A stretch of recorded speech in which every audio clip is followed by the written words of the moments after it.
Sir, I have a question. Like, sir, there are many couples who, after marriage, decide not to have children ever in their life. They say that they are happy without that and doesn't need children. They use permanent or temporary method as well for no Shariah reason. They say that having children is not first at all, so it's up to us we want or don't want. So my question is, will they be sinful for having this intention not to have children ever? And then they use precautions for that as well. Will they be sinful and accountable for that? And will those also be sinful who give advice to such couples that it's your life, choice, live as you want. If you don't want, it's okay. So I would like your guidance about this matter, inshallah. Okay, any more questions? No, sir. Okay, I will answer inshallah. Kalthum says that what is the ruling on a couple who get married and they agree among themselves, though they have no obstacles, nothing to prevent them from having children and reproducing, and they agree not to have any children.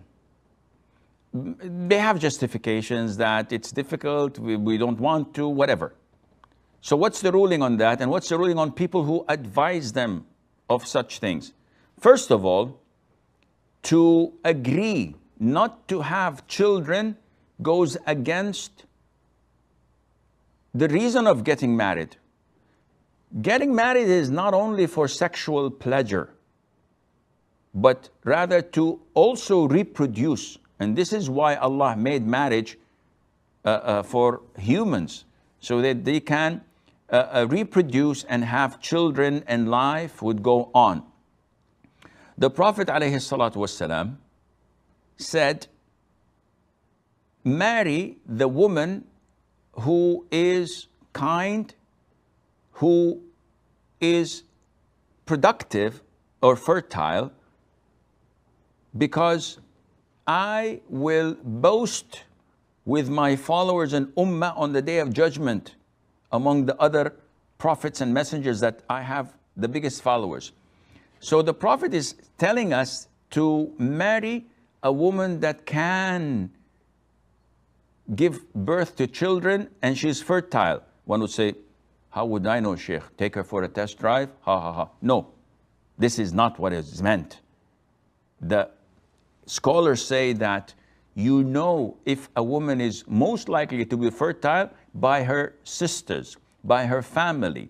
So if she has like 5, 6 sisters and they all have children, the most likelihood is that she is also like them. But if she has 3 or 4 barren sisters, or Allah did not bless them with children, so you might be hesitant, look somewhere else. And also the Prophet ﷺ was approached by one of his companions, and his companion said to him, O Prophet of Allah, I want to marry a woman, but she does not give, she cannot conceive.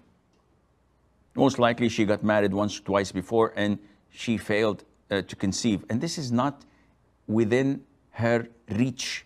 It is not something wrong with her. This is how Allah created her. So she's not to be blamed for that. So the Prophet said, do not marry her. And the man repeated it. And he said, do not marry her. And the man repeated it for the 3rd time. The woman is a bombshell probably, or from a good lineage, or rich. There is something drawing him to marry her. So the Prophet ﷺ stated that you have to marry a woman who is fertile and can give birth to children. This is the essence of marriage. And hence, scholars say that agreeing to such a condition is invalid in marriage. And a man or a woman must not abide by it because it is sinful. It goes against Allah's religion. So you're choosing something out of your own mind and whims, and it is against what Allah has prescribed for us. Those who advise them not to have children forever, as they are as sinful as they are. Now, there is a difference between not having children forever or someone saying to me, listen, Sheikh, I'm going to get married, but the next 3 years we don't want to have children because I'm doing my PhD, because she is trying to finish her medical school.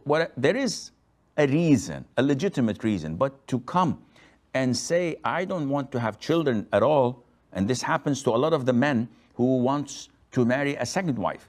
So they make it a condition. I have from my first wife children, but for the second wife, I said, listen, I'll marry you on the condition that you don't bear children. This is haram. And this condition is void. And hence, that is sinful. May Allah Azza wa Jal guide Muslims back to Islam.